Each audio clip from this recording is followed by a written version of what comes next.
Hola, bendiciones, ¿cómo están? ¿Cómo están mi gente de Latinoamérica, de los países de habla hispana?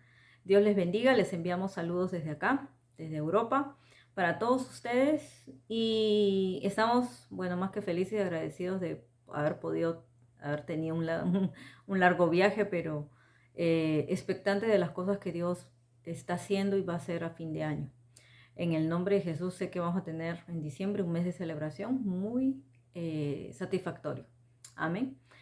Bueno, el día de hoy quiero darles una enseñanza que Dios me dijo que compartiera con la iglesia de Jesucristo y lo quiero compartir aquí en el canal profético porque es para todas aquellas personas que, principalmente líderes, gente que ha sido llamada a servir a Dios. Este es un mensaje específico para ellos tanto, como mi caso, mi familia, mi esposo, todos somos una familia ministerial, todos trabajamos para Dios. Entonces, nosotros sabemos de lo que es esto y de lo que hablamos, porque lo hemos visto en nuestras vidas. Entonces, muchas personas vienen y me han dicho y me han preguntado muchas veces, sobre todo cada vez que nos ha tocado orar o ministrarlos a ellos, hasta ahora mismo en la mañana me mandaban un mensaje y me decían eh, que nosotros, los que servimos a Dios, ¿no? Los que estamos sirviendo a Dios, ¿por qué sufrimos tanto? O sea, ¿por qué cargamos tanto sufrimiento? O sea, ¿por qué parece como si a veces solamente tuviéramos que lidiar no con sufrimientos eternos, pero sí con sufrimientos constantes, así, con tribulaciones, con persecuciones, que ya sabemos que la Biblia lo habla, pero yo creo que hasta ahora los que han sido llamados a ser siervos líderes no han entendido totalmente su llamado. Porque yo sé que hay mucha gente que cuando entrega su vida a Cristo, ¿no? Le quiero servir al Señor. Ustedes saben que en esta misión Colombia que hemos estado este mes, yo veía como niñitos, jovencitos, venían ¿no? Para que oráramos por ellos. Nosotros orábamos por ellos. Y yo le decía, le preguntaba a ellos, porque el Señor me decía, pregúntales qué quieren. Yo le decía, ¿qué le quieres pedir a Jesús? Y ellos me decían, niñitos muy pequeñitos, yo quiero, yo quiero servirle a Jesús con todo mi corazón. Yo quiero estar con Él, caminar con Él. Yo quiero hacer todo lo mejor para Él, decían, de esa manera, tan apasionados. Y yo decía, wow, necesitamos más de esta nueva generación radical, apasionada por Cristo. Es lo que a mí más me apasiona ver en este mundo, ver gente apasionada por Cristo como yo, ver gente radical, ver gente que quiere dejarlo todo por Él. Pero saben que tiene un precio, cuesta ser siervo de Dios, no es fácil. No es fácil. Si no es fácil ser cristiano, pues es más difícil ser un siervo de Dios. Porque muchas veces muchos de ellos terminan tirando la toalla o terminan hasta casi muertos, porque no saben cómo batallar con todo lo que tienen que pasar ellos, ¿no? Entonces, por eso, Dios me dijo que diera esta enseñanza. Yo no sé si hace tiempo la di o la mencioné, no lo recuerdo, la verdad. Nunca grabé esta enseñanza, creo que solo la mencioné. Pero esta enseñanza Dios me la dio hace 10 años, exactamente, hace 10 años que yo estaba pasando un tiempo igual muy fuerte de tribulación, aún de persecución en la propia iglesia donde Dios me estaba levantando como líder y entendí justamente mi llamado a través de la historia de José. A través de la historia de José yo entendí mi llamado. Entonces, por eso que yo les decía que este mes Dios me está hablando mucho de José, por eso que quiero que revisen la historia de José, para los que son líderes, para los que están llamados a ser siervos de Dios, verdaderos siervos de Dios. Amén. Si bien un siervo de Dios aprende a vivir con gozo, con alegría, como Pablo lo hizo, a regocijarse en medio de todas las pruebas, las circunstancias, las piedras, como hoy día publiqué, si te tiran piedras, no te preocupes, preocúpate de los frutos, no te preocupes de las piedras porque solo se le tira piedras a los árboles que dan buenos frutos, a los árboles que dan frutos, pero buenos frutos. no a los árboles malos, no a los árboles secos. A esos no se les tira piedras. Entonces depende de nosotros saber qué vamos a hacer con esas piedras, si vamos a quejarnos, si vamos a devolver esas piedras o vamos a saltar las piedras o quizás mejor vamos a construir con esas piedras. Amén. Entonces vamos a orar. Señor, te damos gracias por esta enseñanza de tu Espíritu Santo para la iglesia. Señor, úsame como tu instrumento de enseñanza porque, Señor, tú eres el maestro. El Espíritu Santo es el maestro, es el que dirige esta escuela, está en este canal. A cada uno de nosotros le damos gracias a Dios porque es de Él que recibimos espíritu de sabiduría y revelación para poder dar las enseñanzas al pueblo de Cristo. Amén. Así que estamos el día de hoy dando esta enseñanza para los líderes y siervos de Dios, los que han decidido ser siervos de Dios. Amén. Entonces vamos a hablar de algo que se llama, y se lo mencioné a una de mis discípulas, le dije, ¿sabes qué es lo que te está pasando este mes? Porque estás cerrando el año y se te ha venido como un contraataque muy fuerte. Pero Dios va a hacer que todo gire así, a 360 grados. Dios va a dar la vuelta, pero me está mostrando, obviamente, como que hay algo que todavía te falta producir en el espíritu.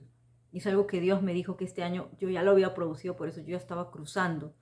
Pero le digo, a ti te falta todavía esto. Te falta producir el fruto de la aflicción. Así se llama. Hay un fruto de la aflicción que tenemos que dar a luz cada cierta temporada para que Dios nos siga usando y nos siga promocionando, llevando de gloria en gloria y de victoria en victoria.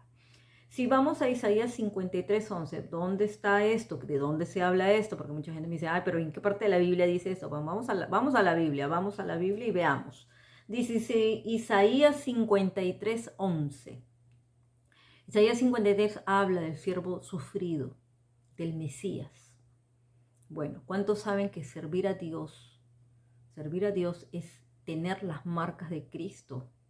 Si tú no tienes las marcas de Cristo, tú no vas a ser un siervo de Dios. Es imposible. Entonces necesitas llevar las marcas de Cristo y parte de eso es esto. Lo que dice el versículo 11. Verá el fruto de la aflicción de su alma y quedará satisfecho por su conocimiento. Justificará mi siervo justo a muchos y llevará las iniquidades de ellos. Entonces, nosotros en este pasaje vemos que sin duda se nos habla de una salvación segura. Aquí no se está diciendo que el Señor va a tener que sufrir todas las atrocidades que detalla obviamente el capítulo. Todo este capítulo habla del sufrimiento del siervo, del Mesías. Pero no dice que Él va a quedar decepcionado, Él dice que quedará satisfecho. Él quedará satisfecho. Bueno, entonces, ¿por qué? Porque Él va a salvar almas, ¿no? Y nada lo va a detener con tal de lograr su objetivo. Entonces es por eso que si nosotros hemos decidido obviamente seguir al Señor, Él es el autor y consumador de la fe. Entonces en Hebreos 12 del 2 al 3 dice, aquel que sufrió tal contradicción de pecadores contra sí mismo, como el autor y consumador de la fe, el cual por el gozo puesto delante de él sufrió la cruz, menospreciando el oprobio y se sintió a la diestra del trono de Dios.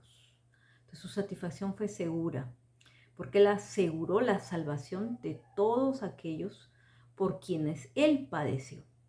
Entonces, obviamente, él se llevó todo, él cubrió nuestros pecados, nuestras rebeliones y se llevó nuestras iniquidades, pero por eso tenemos que entregárselas para que él se las lleve.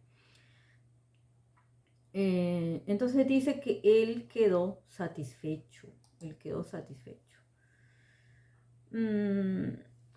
porque al final él dice, ¿no? En Juan 17, vamos a Juan 17 ahora, dice, ¿será posible que Jesús, quien afirmó, Padre Santo, a los que me diste, yo los guardé, y ninguno de ellos se perdió, ¿no? Luego habla, él habla más adelante, también en otra parte, donde aunque le cuesta a él pasar ese cáliz, obviamente él no se arrepintió y al final él vio la obra perfecta hecha en la cruz y él decidió ir a morir en la cruz. Amén. Obviamente que él se hizo siervo para nosotros, él se hizo siervo, él se humilló, ¿no? A ser humano como nosotros, a sufrir todo lo que es las batallas y todo eso. Y eso es lo que él, de lo que se habla en Hebreos 2 también. Entonces pueden ustedes leer ahí Hebreos 2, luego también vamos a ver Mateo 19:25, ¿no? Donde, donde se habla del camino angosto y todo eso, y le pregunta a uno de sus discípulos, Señor, ¿quién pues podrá ser salvo? La pregunta fue dirigida, dice, al mismo siervo de quien Isaías escribe que él tiene el conocimiento. Y en su respuesta él nos da la clave para entender la cuestión, porque mirándolo Jesús les dijo, para los hombres esto es imposible, mas para Dios todo es posible. Entonces la salvación es del Señor y por eso bendecimos su nombre, porque él se propuso salvar a los hombres, a muchos, y él los traerá a la vida, obrando con una gracia irresistible y por un llamamiento eficaz. Amén. Entonces, es seguro que él ya hizo la obra de salvación, pero aún todavía todos los hombres no son salvos. Entonces, todavía falta que muchos encuentren el camino de la salvación y por eso que nosotros tenemos que predicar, tenemos que orar para que muchos lleguen al conocimiento de Cristo. Ahora, los que trabajamos para Dios, ¿ustedes creen que no vamos a sufrir siendo el mismo Cristo que sufrió? Obvio que Él pagó todo el precio de la cruz por toda la humanidad y por toda la creación, pero nosotros los que llevamos nuestra cruz, porque Él dice, no es posible que seas mi discípulo si no vas a llevar tu cruz. Es imposible que seas siervo de Dios, o sea, que seas un discípulo sin llevar tu cruz, menos un siervo. Entonces, los siervos vamos a llevar las mismas marcas de Jesús, lo mismo. Lo único que no vamos a hacer es ir a la cruz, pero todo lo demás que Él padeció, vamos a sufrirlo nosotros. Si a Él lo difamaron, a Él lo persiguieron, a Él lo escupieron, lo insultaron, lo humillaron, le hicieron de todo hasta la muerte, ¿no? ¿Cuánto más a nosotros? ¿Cuánto más a nosotros? O sea, nosotros quiénes somos para no sufrir por Él, por causa de Él, por causa del reino que vamos a sufrir. Y en esto tenemos que estar satisfechos como Él de que se va a lograr el propósito. Claro que en medio de todo eso Dios va a estar con nosotros, porque Él dice en su palabra que muchas son las aflicciones del justo, más de todas ellas las librará Jehová el Señor. Entonces, no importa cuántas aflicciones tengamos que pasar, lo importante es ver el propósito de qué es lo que se va a lograr. Si eso vale la pena dar la vida por el reino de Dios. Porque si has decidido ser siervo de Dios, tienes que aún arriesgar tu vida, porque dice que el que quiera salvar su vida la perderá, más el que la dé, pues la salvará. Entonces, eso es muy importante. Entonces, lo que quiero decirte y animarte es que la vida de un siervo de Dios está llena de aflicciones, está llena de sufrimientos, pero no es lo único que hay en nuestra vida. Hay una recompensa por cuanto nosotros somos fieles, por cuanto nosotros logramos la fidelidad a Dios. Y eso es lo que nos falta. Por eso ya les dije que todos estos meses hemos estado hablando de la bondad de Dios, de la fidelidad de Dios, pero también Dios quiere que nosotros no solo seamos buenos siervos de Dios, sino fieles, buen y fiel siervo de Dios. Y Dios lo que viene a traer es recompensa a tu fidelidad.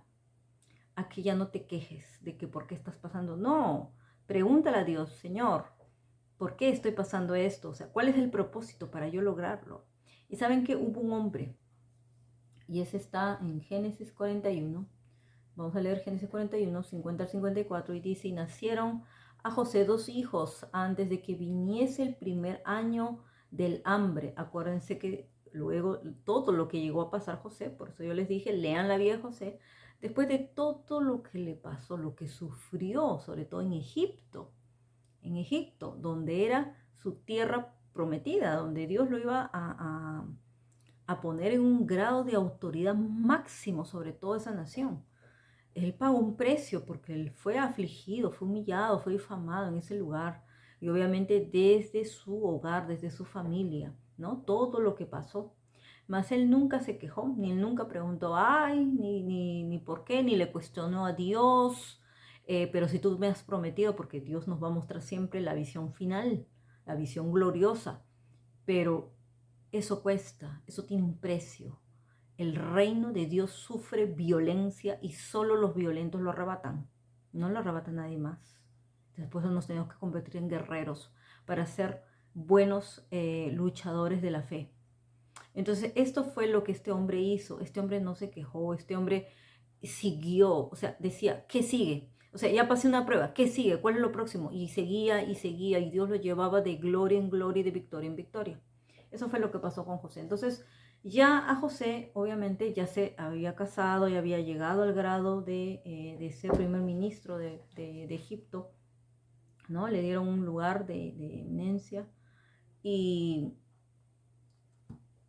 dice que le nacieron a José 2 hijos antes que viniese el primer año del hambre, los cuales le dio a luz a Senat, hija de Putifera, sacerdote de On. Y llamó José el nombre del primogénito Manasés, porque dijo, Dios me hizo olvidar todo mi trabajo y toda la casa de mi padre.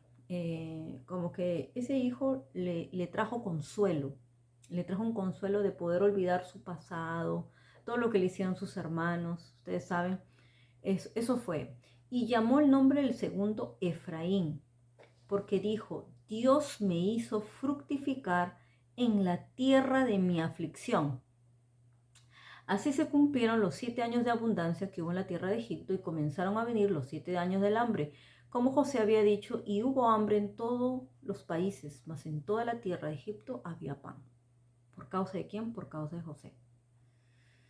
Entonces, serle fiel a Dios trae grandes recompensas, ¿no? Y uno de los grandes ejemplos de la Biblia es José, porque José vio todas las promesas cumplidas, pero tuvo que pasar los sufrimientos de ser un siervo de Dios, porque él era siervo de Dios. Ahí, en ese lugar de gobierno, le sirvió a Dios. Y en cada etapa de su vida, él le servía a Dios y él siempre testificaba del Dios al que servía. Entonces eso es lo que tenemos que hacer, que no importa dónde vayamos, no importa dónde estemos, en qué lugar de trabajo o de negocio o en qué área de la sociedad estemos, pero tenemos que siempre estar testificando de Dios. De repente no puedes hablar abiertamente, pero sabes que con un gesto, con una actitud, con una buena acción vas a testificar mucho, sobre todo mostrando el amor de Dios, porque no se puede ser siervo de Dios sin amor. Es imposible, sin fe, sin amor. Sin fe es imposible agradar a Dios y sin amor no somos nadie, ¿no? Entonces eso es lo que se vio en él, lo que Dios enseñó a través de la vida de José, la recompensa, ¿no? De la fidelidad de Dios. Número 1, Dios alivió todo el sufrimiento que vivió con su familia y en sus días como esclavo, ¿no? Entonces ese nombre fue Manasés. A través de Manasés él pudo olvidar, Dios le hizo olvidar todo ese sufrimiento que había tenido en su pasado. Quiere decir que él dejó atrás su pasado, él pudo dejar atrás su pasado. Número 2, Dios le bendijo exaltándole como gobernador de Egipto, ¿no? Porque Dios lo hizo fructificar en la tierra de su aflicción. Entonces, cuando nace Efraín, ya se produjo ese fruto de la aflicción, del siervo, que queda satisfecho al final. Al final va a haber una satisfacción, va a haber una recompensa. Número 3, Dios lo prosperó en medio de una terrible hambruna que sacudió a todo el mundo conocido. ¿Cuántos de nosotros veremos esto en los próximos años? Porque vendrán años de hambruna, vendrán años de crisis económica en el mundo, más a los hijos de Dios, al remanente, a los que Dios va a sostener, van a ser como esos lugares como Gosén, como Egipto, en los tiempos de José. Dios va a enviar a muchos ahí en lugares de preeminencia para que ellos puedan ayudar a las personas más necesitadas y sobre todo al pueblo de Dios. Será bendecido. Nosotros no tendremos de qué preocuparnos. Los que somos hijos de Dios tenemos un pacto con Dios, le servimos a Dios, le somos fieles a Dios. Oremos por el mundo, porque el mundo va a tener que pasar todo esto y hay tanto sacudimiento a nivel mundial. Lógico que eso es lo que vemos con José. Y también vamos a ver muy resumidamente que en la vida, esto es en el Antiguo Testamento, pero en el Nuevo Testamento el que produjo, el que logró comprender el fruto de la aflicción fue Pablo, el apóstol Pablo, en su llamado apostólico. Las marcas de un apóstol igual son las marcas de Cristo. Tú no puedes ser un apóstol sin tener todas las marcas de Cristo, tribulaciones, persecuciones, cárcel, difamaciones y de todo. Eso lo sabemos. Pero en medio de eso, él aprendió a regocijarse, él aprendió a gozarse. Entonces vamos a Colosenses 1, del 24 al 29, ahí podemos entender un poquito más. La verdad que él habla mucho en todas sus cartas, pero vamos a mencionar solo algo, para no ser tan largo esto.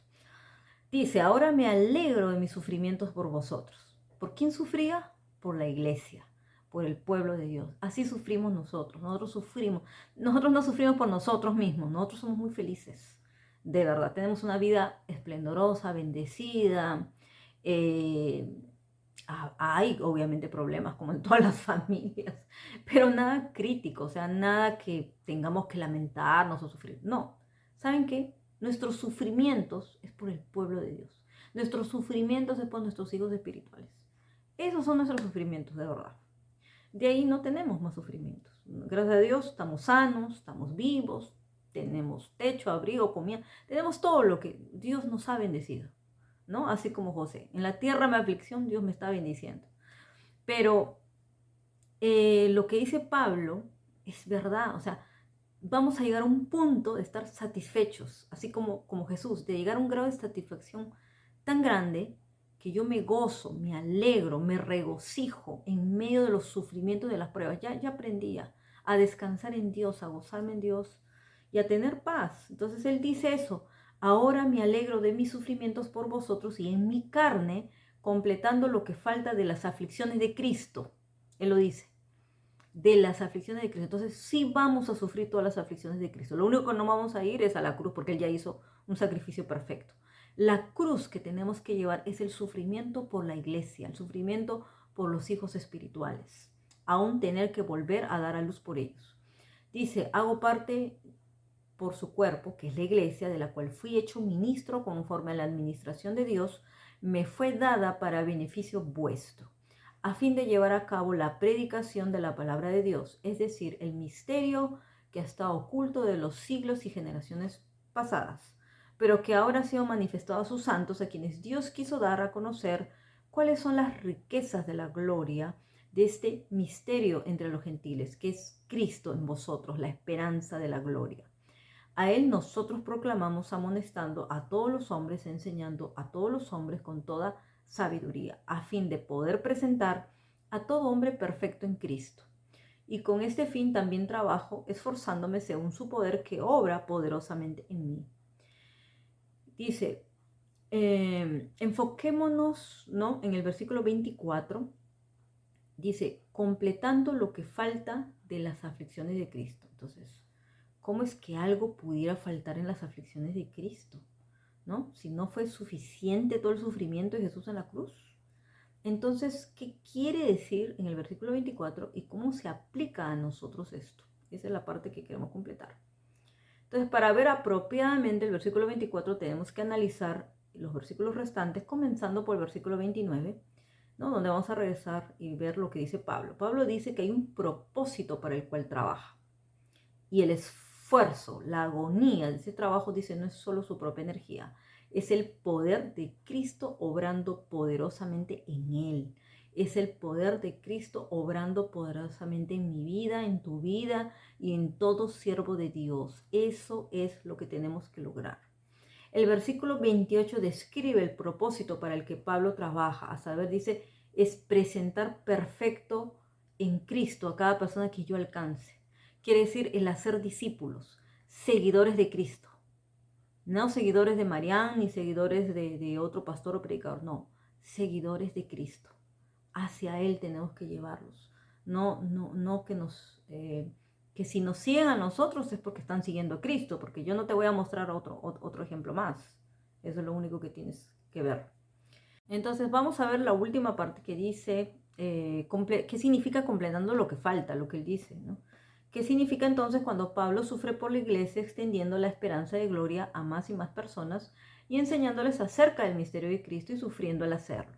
Entonces el sufrimiento es por causa de esto, porque tenemos que presentar a la iglesia vestida de lino fino, revestida de gloria. Esa es la iglesia que tenemos que presentarlo y eso cuesta, el diablo no está feliz de que haya tanta gente salva, de gente que llega al conocimiento de Dios, no. Y es por eso que el reino de Dios sufre violencia. Entonces nosotros que estamos ahí dando la batalla al frente, entonces tenemos que pasar esos sufrimientos. Por eso hay tanta resistencia, por eso hay tanto ataque, por eso no es por mí, es por lo que yo estoy portando, por lo que yo voy a dar a luz. Es por el propósito de Cristo en mí y por el poder que opera a través de mí, ¿no? El poder de Dios que opera a través de mí, a través de ti, a través de cualquier siervo que entiende cuál es el propósito. Entonces, por eso, amados hermanos, yo no quiero que ninguno de ustedes piensen que la lucha es contra ustedes, no es contra nosotros. No, es contra Cristo y todo su reino. Es contra el conocimiento de Cristo en todas las naciones. Pero es por eso que nosotros somos agentes, instrumentos de Dios aquí en la tierra para producir toda esta gloria venidera. Entonces nosotros tenemos que también, de lo que Cristo dijo que era llevar la cruz, es dar ese fruto de la aflicción. Entonces cuando tú logras dar ese fruto de la aflicción, como lo hizo José, como lo hizo Pablo, entonces tú vas a completar lo que falta. Cuando tú llegues a estar satisfecho de la obra, la hizo Cristo en la cruz, pero a nosotros nos toca hacer la obra acá en la tierra para estar perfectamente presentados delante de Dios, vestir a la iglesia de lino fino y que Dios, ¿no? Jesús se lleve esa iglesia resplandeciente, esplendorosa, que va a salir a manifestar la gloria de Dios en todas las naciones.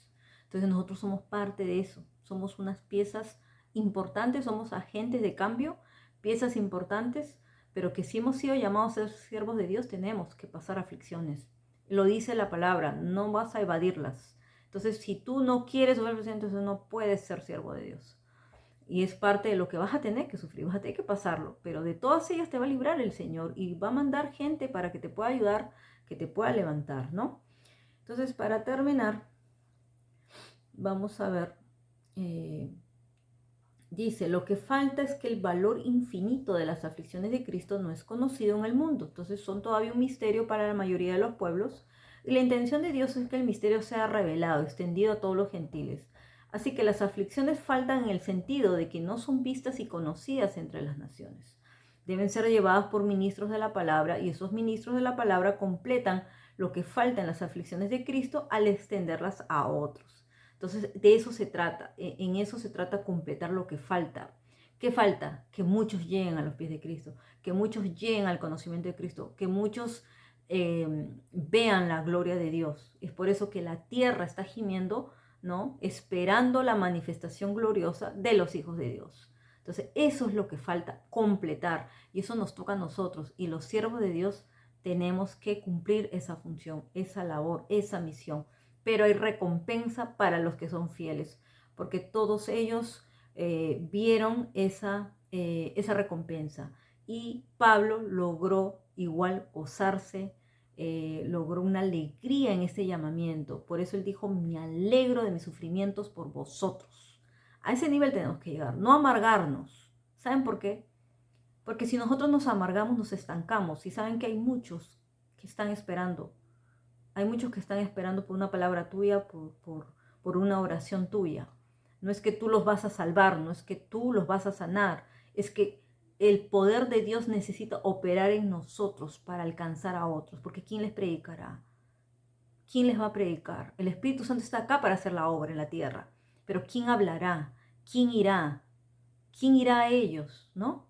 Entonces tú puedes decir, heme aquí, pero tienes que entender que va a costar ir allá, ir a verlos, así como nos costó a nosotros ahora ir a Colombia, cuesta todo, costó todo, aún nuestras propias vidas. Pero damos gracias a Dios que estamos bien, estamos sanos, no estamos enfermos, gracias al Señor. Él nos cuidó, Él nos protegió. Y lo mismo te va a costar a ti, el ir al África, el ir a Asia o a cualquier lugar donde Dios te mande, o de repente aún en tu propio vecindario. Entonces, si bien es cierto que estamos llamados a sufrir como siervos, también estamos llamados a regocijarnos y a celebrar grandes victorias para Dios.